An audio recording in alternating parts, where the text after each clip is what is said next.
Loh, saya ini punya pengalaman pribadi. Saya ini kan kecelok orang alim. Itu kalau pernah ya saya itu berusaha ya pokoknya ya umumnya orang alim lah. Tenang, terus anteng, nggak gejlok-gejlokan. Itu nggak ada yang tanya. Saya mimpi ketemu beberapa ulama itu disalahkan. Terus umat saya kalau mau tanya itu ke siapa? Wong alim wis wibawa, meneng tambah banget wibawan. Bala Quran sering gojok rektor macam-macam. Terus wong wanita kok saya biasa ke pasar pandangan dicegot orang. Gus, putri saya itu sering keluar darah tapi melebihi batas haid gini-gini. Kalau badhe sowan jenengan, gak usah sowan ngene mbek ngadeg-ngadegan. Terus tanya, yang haid berapa hari, Gus? Ya supaya rudat ilal adat sebelum dia punya penyakit istighadah itu berapa? 6 hari ya sudah, kembali 6 hari lainnya mustahadah, tetap sholat, tetap normal. Tapi kalau sawi bawa mau pasar go tasbih dulu. Iku mesti wong salaman njaluk donga yakin. Tapi baru kayak rada uraan ketemu wong-wong, dol pening ndi? Maaf pening ndi? Gus beneran Gus ketemu jenengan kula wingi badhe tua kok. Ini tanya. Jadi uraanku itu amdan. Enggak sampean asli. Asli uraan. Karena ada uraan lah tetap tidak wibawa kan. Jadi baru kayak uraan itu ya banyak. Saya itu kalau ngantor di Jogja itu banyak orang yang tanya. Ya biasa tuh tanya macam-macam. Karena saya uraan. Ke pasar ya orang, bahkan di bis sering ketemu orang, wah beneran Gus kalau badhe sowan jenengan badhe tanya ini. Ya sudah di sini aja. Jadi semua itu diilmukan. Nah, Nabi itu punya sisi yang dua-duanya jalan. Memang beliau luar biasa, dipilih Allah yang luar biasa. Nabi ketika wibawa itu banyak sahabat yang bahkan mengenali wajahnya aja tidak bisa. Ka'anna ala ru'usihim at-tayr. Bayangannya seakan-akan di kepalanya itu ada burung yang takut terbang, saking antengnya. Tapi Nabi sekali mengeluarkan job, sekali santai, itu sahabat tanya itu sampai yang nggak pantas ditanyakan. Nabi saya tadi kumpul istri saya, tapi tidak enzal itu wajib mandi ndak. Aro'aita law anna ahadana ya'ti imro'atahu walam yunzil. Itu ya ditanyakan. Nabi mun kumpul itu betul sakit enzal sepundi. Guys betul lagi. Terus ya ada yang tanya macam-macam. Ini saking ada sahabat dipanggil Nabi tambah lari, dipanggil lagi tambah lari. Wah jenengan nyeluk pas kalau kumpul bojo kula. Lah kula kuwatir jenengan orang suci, saya belum mandi, makanya saya lari. Nabi ngendikan innamal mukmin thahir, ya nak masalah ketemu kiai ra apa-apa ijek junub. Sementing kok nak salat ya adus sik. Tapi Nabi sekali pakai mazahirul jalal, tapi pakai wibawanya, itu orang enggak berani ngomong. Tapi sekali Nabi rileks, itu orang bisa tanya apa saja, termasuk halal yang enggak pantas. Lalu ada sahabat itu tanya lucu, tanya Maimunah. Maimunah itu ya cantik tapi sudah agak tua lah. Maimunah, ya umal mukminin, hukumnya ngambung bojo pas Ramadan ubi. Wah gak roh aku, gak tahu diambung kan Nabi pas Ramadan. Tanya Saudah, malah orang-orang diambung kalau Saudah itu kan istiwa itu. Lucunya istrinya jawab, tanya Aisyah yang mungkin Nabi, iya yang mungkin tanya Aisyah. Itu yang usul ya istrinya Nabi Maimunah. Selalu Aisyah, tanya Mbak Aisyah. Ya Amirul ya umal mukminin gini-gini. Aisyah yang cantik masih perawan kan. Qabbalani Rasulullah bahwa Nabi biasa ngambung-ngambung pas Ramadan dan beliau tetap puasa. Akhirnya pakai ngarang kan wa takbil fi Ramadan wa tublah la tubtilu shauma ngambung ora. Iku udah biasa di sini. Ya nasi bojone ayu. Nah ini artinya seasik itu gitu. Jadi garwane Nabi sing ngrasa rodok tuwa. Wah, aku ora tahu ya. Kok Aisyah. Serilek itu dulu itu. Maksudnya orang-orang Islam pertentangan gitu. Maksudnya dia balik semua ini bedanya orang pesantren sama orang kampus. Kalau orang kampus mau cerita agama itu rahmatan lil alamin, tapi nyontokno rileke ora iso. Agama itu rilek, tapi nyontokno rileke ora iso. Mergo ya rapati ngaji. Contohnya iso, tapi mau gawe kaidah mau Islam itu rahmatan. Jadi Nabi itu lah, Allah juga gitu. Allah itu kalau sudah memperlihatkan mazahirul jalal, itu mbok malaikat Jibril rawan. Ketika Allah dengan mazahirul jalal. Tapi kalau Allah dengan mazahirul jamal, mazahirul apa? Jamal. Ibu ya gojo-gojo kan ambek makhluk gojo. Ya buli-bulian cara sakniki. Ya sampean delok ning hadis syafaat itu, akhiru man dakhalal jannah atau akhiru man kharaja minan nar itu di beberapa judul. Ada seorang rojul yang ahli neraka ya, tintas baik pangeran, terus ditudono swarga. Gusti swarga ngiler tok ora wong wayu roh wis wong ngiler tok ngerjaluk Gusti mosok roh tok ora oleh mlebu jarimu asal mlebu metu kon neraka ora jaluk-jaluk meneh sumpah lho ya gak jaluk apa-apa meneh mboten Gusti sekali saya keluar dari neraka ndak akan minta apa-apa lagi wallahi la as'alu ghairah mesti ghairah khoslah ghairah tilkal khoslah ya niku pokoknya selain keluar dari neraka saya ndak akan minta lagi didono swarga wong do kelon seru wibet kan sing bojone elek kan dendam dadi ning swarga iku swarga wis macam-macam Gusti mosok roh tok ora oleh mlebu jarene ra janji ra njaluk meneh akhire ya wis didelokno neraka jadi pangeran jawabe gampang didelokno neraka roh neraka begitu menyakitkan begitu ngeri sudah Gusti saya ndak minta surga, sementing nggak masuk neraka. Rabbana srif anna adzab jahannam. Setelah lama itu diadepno swarga njuk mlebu swarga, terus diadepno neraka. Akhirnya ya sudah. Saiki mlebu swarga gak apa-apa. Iku jawabe lucu. Atas taziu binjenengan ngenyek kula. Mung karuan ra di swarga kok mlebu swarga. Terus akhirnya mlebu swarga, kan mlebu swarga tamanna, sangen-angen sing mbok jaluk apa? Para ngangen-angen yang indah-indah laka wa asratu amsal yasiku tak turuti wa asratu amsalih lan lipatan ke-10. Jawab wong lanang lucu. Atas tazi ubi wa anta rabbul alamin. Jenengan pangeran kok ngenyekan. Maksudnya wis karuan aku ora pantes. Terus jare pangeran la astazi ubika walakinni alama asya'u qadir. Aku gak ngenyek kowe, pancen aku pangeran. Nuruti kowe iku iso. Jadi Allah sendiri ketika dengan madzahirul jamal itu malaikat ya ono sing wani bantah. Masyhur itu kan malaikat yang bantah pangeran atas alufia mayufsidu fiya wasfikut karena Allah dengan madzahirul jamal. Semua paling masyhur Nabi Musa. Nabi Musa itu ketika Nabi Mi'raj. Nabi Mi'raj itu beliau kira-kira di langit keempat lah yang masyhur atau kelima. Melangkahi. Nabi Musa nangis, ya Rabbi ini apa-apaan? Orang sing ja'a ba'di kemudian melangkahi makom saya ini apa-apaan? Dan Nabi Muhammad kan apapun hebatnya kan junior. Kok melangkahi makom saya ini apa-apaan? Enggak fair ya? Sampai Nabi Muhammad itu tanya gini sama Jibril. Reaksi Allah gimana ketika melihat Musa seperti itu? Jawab malaikat Jibril lucu. Ya roh khiddatahu. Allah sapal gayane Musa. Biar. Ya dibiarin aja sama Allah. Tapi yang jenenge Nabi Musa itu kekasihnya Allah.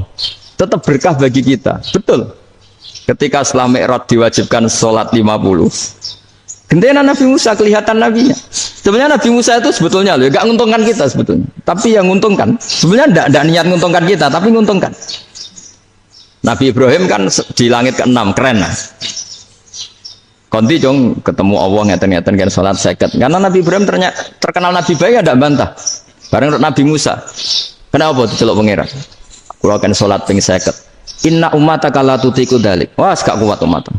Serai-rai ke umatmu orang arah kuat seket roda.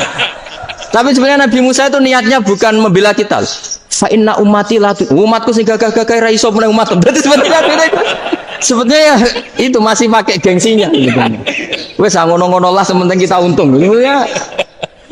Sebetulnya dia itu gak terima. Wong umat saya aja yang lebih kuat. Gak kuat apalagi umatmu. Dan terus sebutin irji ila rabbika fas'alhu takhfif. Itu berarti Allah dengan madzahirul jamal. Sudahlah, datang ke Allah minta keringanan. Allah itu baik. Minta. Ambek Allah itu ringanan mau 5 tok. Jadi cek 45. Balik Nabi Musa, piro 45, cek ra kuat umat. Wong umatku ra kuat. Jadi sebenarnya dia bilang umatku ra kuat. Lho cara Nabi Muhammad model wong Malang. Yo beda umatku mbek umatmu. Ribet kan? Itu. Loh, Nabi Muhammad kan tidak seperti itu kan? Tidak punya akhlak Malang kan? Akhlak. Maksudnya akhlaknya mujur itu, ya. Akhlak yang baik gitu. Ya akhlak yang mujur, bukan yang Malang gitu. Jadi Nabi ya manut. Tinggal 40 kan, dikurangi lagi 35 sampai 9 kali kan? Masyhur itu. Ya kan kalau dikurangi 55 kan berarti turun naik kan? 9 kali. Itu setelah 5 itu Nabi Musa cek usul masih ragu. Itu cara Nabi munggah nentek.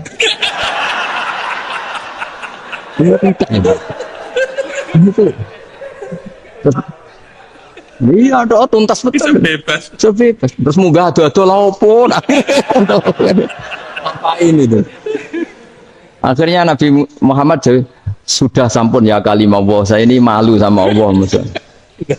Sudah 9 kali dan diturutin Terus Jadi Allah kalau dengan madzahirul jamal itu Nabi Musa biasa nego sama Allah. Tapi ketika Allah dengan madzahirul jalal itu Nabi Musa enggak berani. Yaitu di hadis syafa'ah. Hadis syafa'ah ketika manusia datang ke Nabi Adam, ya tuna Adam. Ya Adam anta abul basar ngene isfa'li ana inda rabbik. Kamu saya minta mensafaati kita. Nabi Musa, Nabi Adam inna rabbi qad ghadibal yawma ghadaban lam yaghdab qablahu mislah wa la yaghdab ba'dahu mislah. Ini Allah sedang murka besar dan tidak akan murka seperti ini lagi. Sudah saya tidak berani, nafsi. Nabi Ibrahim enggak, termasuk Nabi Musa ketika di itu ya enggak berani. Karena Allah dengan madzahirul jalal. Itu Nabi Musa enggak berani. Sudah saya sendiri itu pernah salah. Yaitu saya membunuh seseorang yang enggak disuruh oleh Allah membunuh itu. Yang pas jotosi orang Kipti. Akhirnya datang ke Nabi Muhammad. Pas ke Nabi Muhammad, Allah dengan madzahirul jamal. Apa dengan madzahirul jamal sampai Kanjeng Nabi ngendikan analah saya akan memintakan syafaat kalian. Terus fa ahmadu rabbi bi mahamida allamaniha rabbi. Saya muji Allah dengan pujian-pujian yang orang lain tidak tahu, hanya saya yang diajari, kata Rasulullah. Nah di sini menurut banyak ulama termasuk kitab yang saya baca, kenapa Muhammad sebagian namanya Ahmadu? Itu dari af'al tafdil fa Muhammadun Ahmadu min ghairihi. Muhammad Rasulullah itu kalau muji Allah di atas cara mujinya nabi yang lain. Jadi Ahmadu bukan dari fi'il mudhari' lil mutakallim tapi dari af'al apa? Tafdil. Fa Muhammadun Ahmadu min ghairihi. Bahwa Kanjeng Nabi Muhammad sallallahu alaihi wasallam itu cara mujinya Allah di atas pujian para nabi. Makanya di sini Sayyid Ali Zainal Abidin kalau muji hamdal hamidin wa fauqa hamdil hamidin. Jadi pujian saya ini di atas rata-rata cara mereka apa? Memuji. Yaitu sirinya apa? Nabi itu tahu bahwa akhirat tidak bisa batasi Allah. Kamu tidak bisa nyemprit Allah. Allah, ini akhirat loh. Amal sudah tidak manfaat. Ingat itu. Tidak bisa seperti itu. Allah itu nggak bisa tunduk sama konstitusi yang bernama akhirat. Artinya Allah meskipun di akhirat tetap duwe hak yaf'alu ma yasa atau yaf'alu ma yurid. Nggak bisa kamu terus wah ini akhirat amal ra iso dikirim wong mati, amal ra iso dikirim. Ya pangeran kok mbok atur. Kalau kita yang mengirimkan tidak bisa, tapi kalau Allah tetap bisa. Makanya ada kiai mengatakan kodok kodar ra iso dirubah, itu kamu. Makanya ada seorang kiai ditanya, kodok kodar ra iso dirubah sekali dicatat selesai. Jadi kiai tadi, tapi nak Allah iso. Dalile apa yang huwa ma yasha wa yusbit. Nak Allah ya iso, sing ra iso kan kita. Nah, Nabi itu tahu betul meskipun akhirat itu Allah masih bisa dinego saking baiknya. Akhirnya Nabi sujud, masyhur itu terus, ya Muhammad irfa' ra'sak wasal tuqa wasa'tu safa. Semat sirahmu angkat, kujo apa tak turuti. Terus semenjak itu Nabi minta apa? Artinya apa? Ketika Nabi lain berpikir bahwa akhirat ini membatasi amal karena sudah Nabi tahu betul kalau Allah tetap Allah. Yang enggak terbatas kekuasaannya, enggak terbatas rahmatnya juga saat di akhir. Makanya disebut fa Muhammadun Ahmadu min ghairihi. Makanya wa mubasysyiran bi rasuli ya'ti mim ba'di ismuhu Ahmad. Jadi makanya terus banyak GNO sing macam-macam lah. Sing ono sing potongane wedi itu hati. Itu berarti makome madzahirul jalal. Ono sing amen guyon nek makome madzahirul jamal. Ono sing ra jelas ngene iki, sing ra jelas. Nak guyu buanter kok nangis kok buanter jebule urusan utang lah ini sudah yang udah. Jadi makanya yang rileks saja sebenarnya agama ini santai rileks karena agama ini harus bifarohin wasururin. Enggak boleh agama ini dibawa dengan kekerasan, dengan antisosial. Karena agama ini harus kul bi fadlillah fi rahmati fa bidzalika falyafrahu, harus senang, harus rileks. Makanya saya jadi kiai itu senang takutnya gini. Sekali saya tidak senang jadi presiden buruk. Ternyata jadi wong alim ora enak. Itu contohnya. Sampai merengut terus uripe susah. Nanti orang tidak berani jadi orang alim. Makanya saya buktikan bahwa saya lebih bahagia dibanding rektor. Nanti orang ingin jadi rektor semua ingin jadi orang alim. Saya pernah ketemu sekian rektor di Jogja tanya, Gus, kenapa jenengan bela-belain pesantren sampai segitu? Kan keren kampus NU, sekarang ada Unisma, ada NU Jogja, ada NU Jepara gini. Terus tak bilangin gini, sampai rektornya itu istighfar kan. Saya bilangin gini, ini sekaligus tak kasih tahu ini rektor Unisma ini. Tak bilangin gini, andai kan tidak ada kiai kayak saya itu Islam bisa tutup betul. Kok bisa Gus? Misalnya ada perempuan haid faqal adat. Itu kalau untuk tahu hukumnya haid daftar dulu ke Unisma. Daftar dulu kan? Setelah daftar nunggu pelajaran haid. Baru tahu haid setelah 3 tahun dari masalahnya ini. Tapi baru kayak kiai ketemu saya di jalan, Gus anak kula nu haid ngeten-ngeten mboten normal hukumnya piye? Oh, hukumnya ngene dibalekno ning adat. Ora usah registrasi, ora usah daftar. Jadi ya harus ada istighfarnya lah. Unisma juga harus istighfar, semuanya harus istighfar. Karena ada sisi yang nggak mewakili kebutuhan Islam. Tapi saya sebagai kiai juga istighfar. Karena fakta hukum mengatakan yang boleh jadi KUA yang jabat, yang boleh kemenak yang punya gelar. Dan ini yang mengawal Islam secara undang-undang karena mereka yang bikin. Nah, karena kiai tidak punya gelar tidak bisa jabat di situ. Saya juga istighfar. Jadi tidak sampai untuk istighfar. Karena yang kebutuhan ini terwakili yang punya gelar. Tapi yang punya gelar juga harus istighfar tadi. Mosok kepen roh hukum mekhet dengan ini kuliah se. Ngentek itu aja nanti nunggu guru yang pas mata pelajaran itu. Ya, terus kapan dia ini sholat? Jawabannya belum ketemu. Tapi baru kayak saya kan ketemu di jalan tanya. Terus saya sering ketemu. Gus saya ini bapak angkat. Mau nikahkan putri saya. Itu gimana itu? Kalau cerita wali sebenarnya anak saya sok.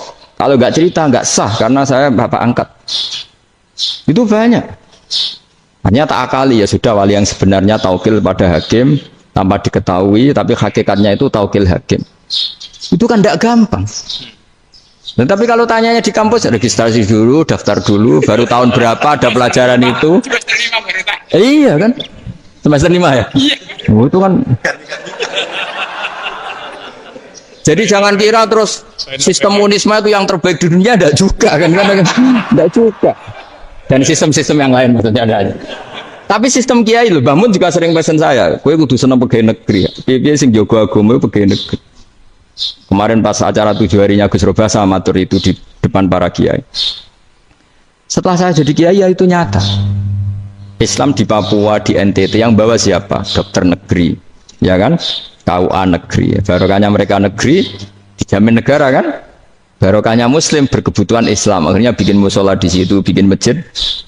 Bahkan di Korea Utara itu ada masjid bawaan duta besar. Karena banyak duta besar Muslim berkebutuhan masjid. Yang bisa gini itu yang negeri apa yang swasta? Negeri lah. Di sini kiai tidak mewakili semua kebutuhan apa? Islam. Tapi kampus juga enggak, kampus Islam sekalipun tidak memenuhi semua kebutuhan Islam tadi. Masa orang tanyakan nunggu semester berapa tadi? Semester 5 masih daftar dulu. Nunggu pelajaran itu. Payahnya pas ketemu dosennya, saya tidak pernah ribet kan? Dosennya cowok gitu. Jadi sudahlah, makanya ini, iya makanya ini kan bentuk kearifan. Jenengan ngakui fungsi kiai kayak saya itu bentuk kearifan. Saya juga ngakui jenengan ini butuh kearifan. Saya sering didolani KUA itu. Itu rata-rata ya didikan kiai. Kompilasi hukum Islam itu banyak ya, janda cantik. Contohnya harus cantik, kalau jelek nggak mungkin terjadi kan. Ada janda cantik kebetulan suka kawin tapi takut zina. Saya ulang lagi, suka kawin tapi takut. Itu seringnya gitu Pak Rektor. Jadi dia kawin bosen bilang ke KUA, Pak saya sekarang mau nikah sama ini. Loh, tapi kamu mau punya suami. Ya tapi kan nggak tercatat Pak. Itu KUA-nya rata-rata itu nggak berani. Meskipun nggak tercatat karena secara fikih meskipun nggak tercatat tetap dia seorang perempuan yang bersuami, maka nggak boleh nikah sama orang lain. Jadi coba kalau nyun sewu KUA hanya ngikuti hukum formal, yang penting di catatannya nggak punya suami, ya dinikahkan saja kan. Tapi mereka enggak, karena didikan kiai enggak berani. Artinya gini, kalau hanya pro hukum catatan sipil, maka ini dinikahkan bisa karena enggak tercatat. Tapi secara hukum santri enggak bisa dong menikahkan perempuan sing dadi zaujin yang punya. Nah, ini barokahnya kerjasama yang baik. Jadi di masyarakat itu tertanam didikan kiai, nggak boleh nikahkan perempuan yang bersuami. Tapi di KUA ngikuti hukum formal. Dan di Indonesia itu KUA itu rata-rata konsultasinya ya sama kiai. Sehingga ya nggak berani akhirnya meskipun aku udah mlebu rokok, Mbak, gak iso. Dan itu banyak. Seorang lagi ya, makanya ini kan pesantren itu nggak boleh mati. Orang kiai-kiai kayak saya nggak jelas-jelas itu harus lebih jelas lagi. Karena ini yang on time, yang online, yang siapa saja bisa tanya. Saya itu SMS saya itu nggak punya HP WA. HP jadul itu SMS-nya tiap hari tak berapa orang yang tanya dari Kalimantan, dari Aceh. Gus di kampung saya ada masjid 2 itu yang Samana, ada yang dari orang perkotaan. Gus di perumahan baru ada masjid, yang Jumatan baru orang 12 sah enggak? Ya langsung saya jawab sah. Dalilnya ini. Ya sudah, nah, tapi kata Imam Syafi'i gini harus orang 40 itu madzhab Syafi'i, dalam madzhab yang lain gini-gini. Itu kalau tanya rektor itu kan ribet. Masuk ajudan dulu, asisten dulu, panjang.